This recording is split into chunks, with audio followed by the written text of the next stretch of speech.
Welcome to Opposition Territory here at the Philadelphia Sports Table Podcast Show, the longest-running weekly Philly sports podcast show in the world. 12 years strong. We got a great guest on our Opposition Territory podcast this week as we dive into the Detroit Lions and what their offseason has looked like thus far. We've got from the Lions Wire and the Draft Wire, we've got our good friend who comes on every now and again to talk about this Detroit Lions team, Mr. Jeff Risdon. Jeff, buddy, how you doing, man? Good to be with you. Congratulations on your Super Bowl. I gotta give that up to you. Oh, thank you very much. Here, I got the shirt and everything going on here, Jeff. Yeah, I need one of those for my team, though. Absolutely.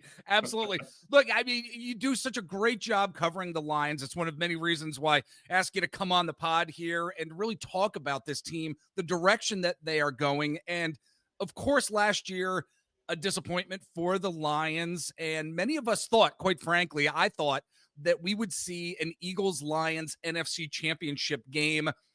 It was disappointing for me that didn't happen. I thought it was going to be a fantastic matchup. But now as we're looking at 2025 here, Jeff, excuse me, now that free agency and the NFL draft are behind us here in 2025, I'm wondering, after last season, looking ahead, what are the expectations for this Lions team coming into this season?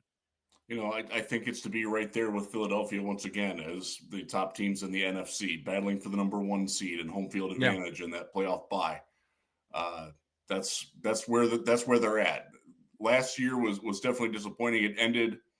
The defense that they played against Washington in that divisional round was missing 9 starters. Yeah. So all those guys will be back at some point in the season, probably by the time they play the Eagles. I believe it's week 11. Yeah. They should be fully loaded by then. Last year's injuries were unreal. And I think that most fans have come to the realization that, okay, we're good. We're still good. Like, we're getting all these guys back who are missing down the stretch. And still won 15 games last year. I'm not sure that the 15-2 is attainable again, but winning the NFC North again, competing with the Eagles, and I'll throw the Commanders are a good football team. I'll throw them in there as well as the 3 best teams in the NFC. And I wouldn't rule out the Rams, but I think they're a tier below. But I think the Lions should be in that conversation and deserve to be. They absolutely do. Expectations for the fan base are very high concerning this Detroit Lions team coming into this upcoming season because they do have a lot of talent that is returning. They do have a coach in Dan Campbell, which we're going to get to in a bit, in terms of that energy that he is able to produce for this team to really keep them going during tough times. You talked about all those injuries last season. It's a Lions team where the expectations are very high, but I wanted to dive into next with you, Jeff, the Lions draft picks, kind of analyzing them because I really liked how they prioritized the trenches right off the bat in the first 2 rounds. They went defensive tackle, offensive guard with their first and second picks. This is something that I think more and more teams are doing, and I'm not saying they're replicating what the Philadelphia Eagles have done over the years, but as we know, Eagles and Howie Roseman, the front office, they build in the trenches. It's been successful for them as they remain a relevant team in the NFC and the NFL. And I loved what the Lions did. Like, it just objectively looking at it as a football fan and what this team and front office did. So when it comes to the top teams here in the NFC, Jeff, there's a ton of talent in the trenches here. What did you like best about the Lions draft after it was all said and done? And I'm assuming you like those trenches picks as well. I do, and it meant that they didn't break character. They understand who they are, and they embrace who they are. They are a team that wins from the inside out, being strong on the offensive and defensive fronts. If they don't work, your team isn't there. I think that's the successful model in the NFL right now, and pretty much is timeless. You got to have some skill position players too, but getting Tyreek Williams in, he is a force in the middle. The first round pick coming out of Ohio State. They loved his game and they stayed with him. Was it higher than a lot of people thought he was going to go? Yeah, probably. They don't care, and I appreciate that. Getting Tate Ratledge in the second round, the guard from Georgia, he can start right away. Yeah, they actually took him earlier than I wanted him to go. I wasn't his biggest fan, but he fits what they want. He fits their culture, fits their football style, and that's that. The only open starting spot on either side of the ball entering the draft was right guard, and they drafted two of them. Actually, they also got Miles Frazier in the Oh, that's right. Yeah, he's a good coming out of LSU. He understands the expectations of playing. Look, he played on a line where 4 linemen were drafted this year. He understands what it's like to be on a trench dominant team. So in that, I think they did a very good job of reinforcing who they are and getting players who fit what they are. Yeah, absolutely. Look, no NFL team is perfect. And I think we can look at every single team, even after the draft, where you know that players who are drafted, they're not necessarily going to be starters right out of the gate. Some will be starters. But with that said, here's a 2-part question for you about this Lions team heading into the summer and this upcoming season, Jeff. I want to talk about the biggest strength on this Lions team heading into this season. So what do you see as the biggest strength on this team that, you know, we all, as we have NFC teams that we follow and root for, what's the biggest strength that we need to be aware of for this Lions team heading into this season? You know, I think the offense and the ability to score in so many different ways and beat you in so many different ways. And it does all start in the trenches. But Jahmyr Gibbs and David Montgomery, that's a fantastic one too. You know, Sonic and Knuckles at running back. Amon-Ra St. Brown, all pro. Yep. Sam Laporta at tight end, borderline Pro Bowler, should be a Pro Bowler. Jameson Williams coming on. Fantastic first-round talent, finally hitting his stride. You know, they've got guys that can. We're going to talk about him in a bit. Yeah, I hope so, because he's prominent. You know, they drafted Isaac Tesla in the 3rd round. He's a local for me, so I'm a little biased. We don't get a lot of people from my neck of the Grand Rapids area in Michigan here to go into the NFL, but he's one of them, and he fits too. He's an explosive big guy. You know, they've got so many ways to beat you, and Jared Goff at the controls of it all understands who he is and understands how to get it done. And look, there's questions about the coaching. They had some coaching turnover on the offensive side of the ball, but the weaponry and the line in front of them that allows them to do it is it's as good as any, if not better than any other team. Absolutely. They're a powerhouse from an offensive standpoint, for sure. Definitely the biggest strength of this team heading into this season. But on the flip side of that, Jeff, wondering what the biggest weakness of this team is heading into the season. Because again, no NFL team is perfect by any stretch. And yes, Eagles coming off the Super Bowl, there's some weaknesses here and there with regard to the Eagles. But with the Lions, where is the biggest weakness on this team? You know, I think you can look at the defensive depth behind the starting 11 or 12. Yeah.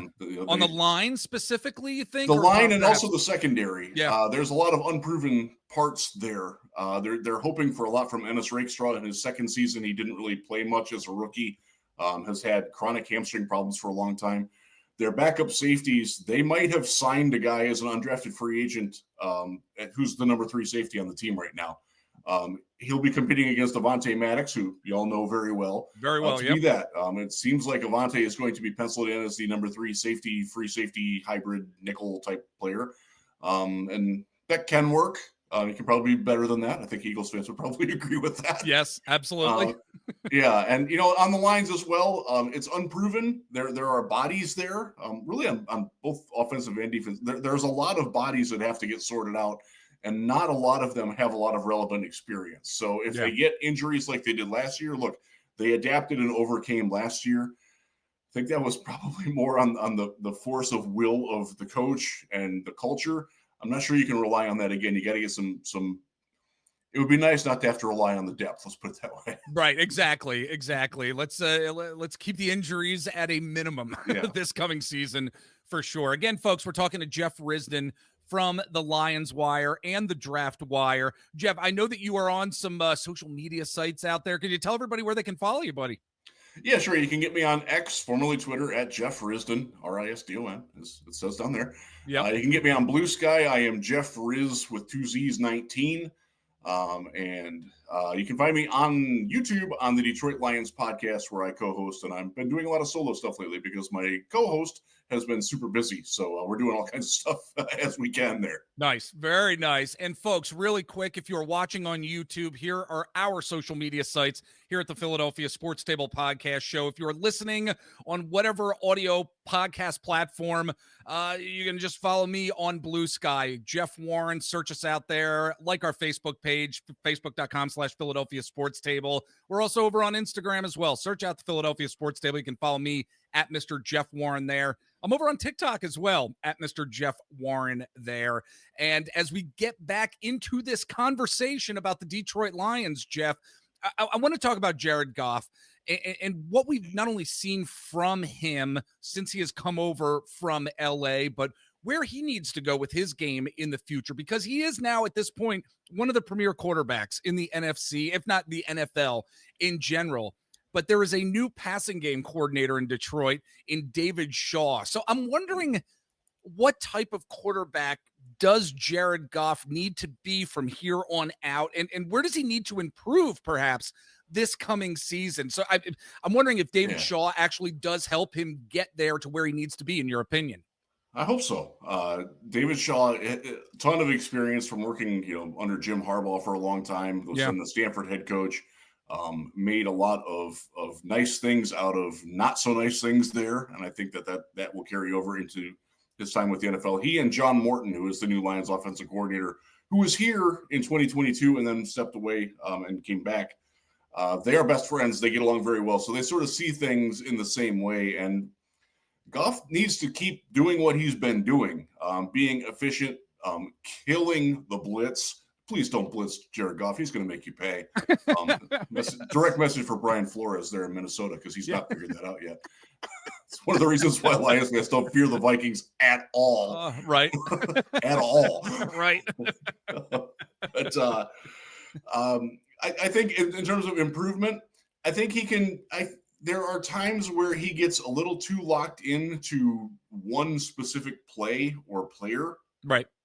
Whether it's, and I think one of the getting Sam Laporta back involved and getting David Montgomery more involved in the passing game. And I'm not sure that was more on Goff as it was on Ben Johnson, the old offensive coordinator, and just familiarity and, fencing at what the defense gives you. But there were a lot of opportunities to take shots more in the fringes of the middle of the field. Goff's fantastic over the middle.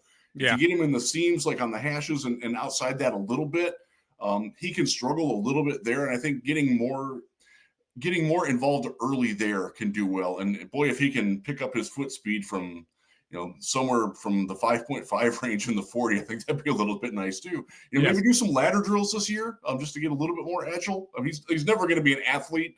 That's not who he is. Right. He can do a little bit more with his legs. He ran for a first down on a 3rd and 2 last year.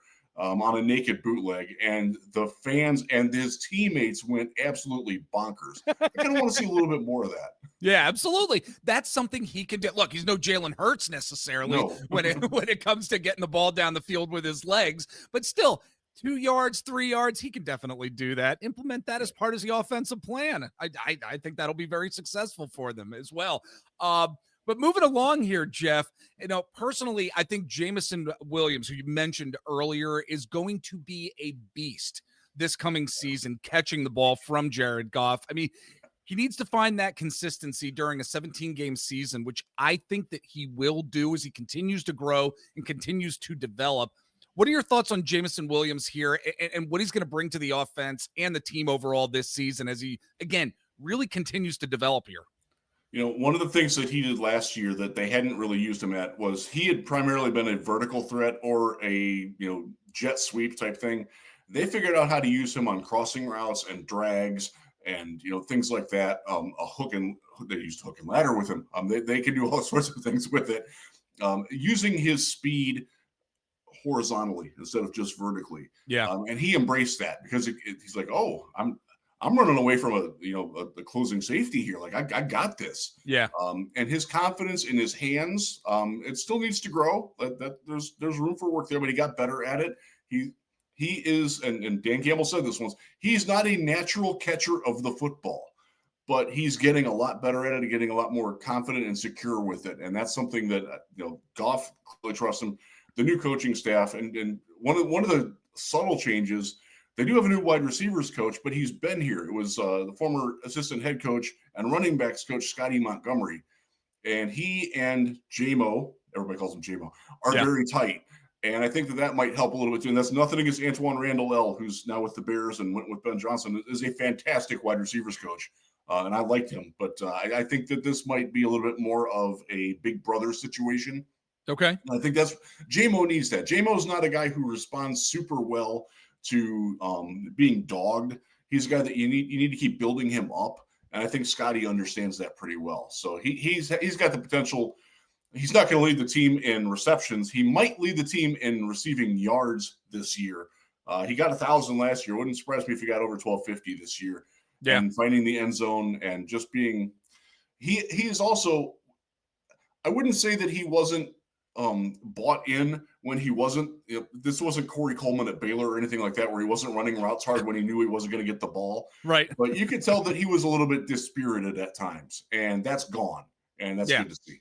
And I think that's a testament to the relationship between coaches and players. It's so incredibly important and critical in not just the NFL, but in any sport, any professional sport. It's something that we don't always talk about in sports world, but I think, it's important to highlight. In order for a player to develop like JMO, you have to have that sincere and just honest relationship between coach and player in order for good things to happen on the field. So, Jeff, I don't want to keep you any longer, buddy, but I do want to really quick talk about, before I let you go, the head coach of this Detroit Lions team, Dan Campbell. I mean, he's becoming one of those NFL head coaches I think that is, and it may sound hokey, may go down in folklore in the decades to come just because of who he is as a person, who he is as a coach. He's revered by his team. His energy is absolutely contagious. He's blatantly honest with the press and just those around him all the time. I'm wondering, how would you sum up Dan Campbell's tenure thus far? And do you think he'll end up being known as one of the NFL great coaches? God, I hope so. Because that means titles, that means longevity, that means you're good for a very long time. We haven't ever had that in Detroit, not in my lifetime, anyways. Haven't won a title since 1957, which is my dad was a kid then. So that would be fantastic. His integrity and his honesty with who he is, and he embraces it. He wears his heart on his sleeve all the time. The players love that. They know where they stand with him. They know that he's being honest with them. And that's not something that the prior regime had at all. I don't want to go into that at all, but you all know that from Darius Slay. I'm sure he's told stories. He's right, by the way. They're all true, all of them, as sorted as they get. And just he embraces the differences between the players too. He understands that not everybody can be coached the same. Sometimes you got to throw your arm around a guy. Sometimes you got to push him a little bit. And because he is who he is and he's always the same, the players understand that he's coming at it from a point of he's trying to make me be the best player I can be and make me the best teammate I can be. And the guys who don't get that aren't here. Like they're gone. They do not last, and they don't bring them in. They have a very good filter for bringing them in. And I think that's something that Dan and his staff have really cultivated very well. And it's fantastic that it's weird that it's seen as revolutionary. That he's a guy who's like just straight up honest and has personal integrity and treats people with respect and dignity. But that hasn't happened, and we see it in a lot of different situations. Both in and outside of the sports world. Treat people with the way that they want to be treated. And show that you care and show that you have passion for what you do, you're going to be successful. And that's Dan Campbell in a nutshell. Absolutely. And I think it's one of the reasons why this Detroit Lions team, folks, is going to be very successful for many, many years in the future. Again, folks, Jeff Risdon from the Lions Wire, also the Draft Wire as well. Jeff, buddy, it was great talking with you. Thanks so much for jumping on the Opposition Territory podcast this week. And I'm hoping to talk to you at some point down the road. Would love to bring you back for the preview show that we're going to be doing for the Eagles-Lions game this upcoming season. It'd be great to have you back on, my friend. Absolutely. We got a Sunday night football date. Let's do it.